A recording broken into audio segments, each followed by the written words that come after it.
ವಿವಿಧ ಬೇಡಿಕೆ ಈಡೇರಿಸುವಂತೆ ಕಬ್ಬು ಬೆಳೆಗಾರರು ಚನ್ನರಾಯಪಟ್ಟಣದ ಮಿನಿ ವಿಧಾನಸೌಧದ ಮುಂಭಾಗ ಬೃಹತ್ ಪ್ರತಿಭಟನೆ ನಡೆಸಿದರು. ಪ್ರತಿಭಟನೆಯ ನೇತೃತ್ವ ವಹಿಸಿದಂತಹ ಗೊಲ್ಲರ ಹೊಸಳ್ಳಿ ಮಂಜುನಾಥ್ ಪ್ರತಿಭಟನಾಕಾರರನ್ನು ಉದ್ದೇಶಿಸಿ ಮಾತನಾಡಿದರು. ತಾಲೂಕು ಆಡಳಿತ ಹಾಗೂ ಕೇಂದ್ರ ಮತ್ತು ರಾಜ್ಯ ಸರ್ಕಾರಗಳು ಕಬ್ಬು ಬೆಳೆಗಾರರನ್ನು ಕಡೆಗಣಿಸಿವೆ. ಬೆಲೆ ನಿಗದಿ ಮಾಡದೆ ಕಡಿಮೆ ಬೆಲೆ ನೀಡುತ್ತಿರುವುದರಿಂದ ಕಬ್ಬು ಬೆಳೆಗಾರರು ಸಂಕಷ್ಟಕ್ಕೆ ಸಿಲುಕಿದ್ದಾರೆ ಎಂದು ಇದೇ ವೇಳೆ ತಮ್ಮ ಅಳಲನ್ನು ಕಬ್ಬು ಬೆಳೆಗಾರರು ಪ್ರತಿಭಟನೆಯಲ್ಲಿ ತೋಡಿಕೊಂಡಿದ್ದಾರೆ. ಕಪ್ಪು ಬೆಳೆಗಾರರ ಬೇಡಿಕೆಗಳನ್ನು ಈಡೇರಿಸಿ ಚಾಮುಂಡೇಶ್ವರಿ ಸಕ್ಕರೆ ಕಾರ್ಖಾನೆಯಲ್ಲಿ ತೂಕದಲ್ಲಿ ಆಗುವ ಮೋಸವನ್ನು ತಡೆಗಟ್ಟಿ ಏನೇ ಬರಲಿ ಕಪ್ಪು ಬೆಳೆಗಾರರ ಬೇಡಿಕೆಗಳನ್ನು ಈಡೇರಿಸಿ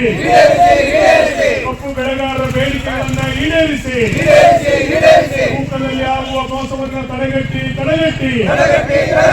ಏನೇ ಬರಲಿ ನಮಗೂ ಸಾಗಾಣಿಕೆ ವೆಚ್ಚ ಬೇಕೇ ಬೇಕು.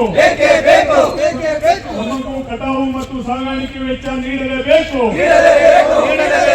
ಇಲ್ಲಿಯ ಬೆಳೆಗಾರರಿಗೂ ಕೂಡ ಕಟಾವು ಮತ್ತು ಸಾಗಾಣಿಕೆ ವೆಚ್ಚ ನೀಡಲೇಬೇಕು. ಕಬ್ಬಿಗೆ ಕನಿಷ್ಠ 5,500 ಬೆಲೆ ನಿಗದಿ ಆಗಲೇಬೇಕು. ರೈತರನ್ನು ಮೋಸ ವಂಚನೆ ಮಾಡುವ ವ್ಯವಸ್ಥೆ ಬೇಡವೇ ಬೇಡ. ಬೆಳೆಗಾರರಿಗೆ ವಂಚನೆ ಮಾಡುವ ಮೋಸ ವ್ಯವಸ್ಥೆ ಬೇಡವೇ ಬೇಡ.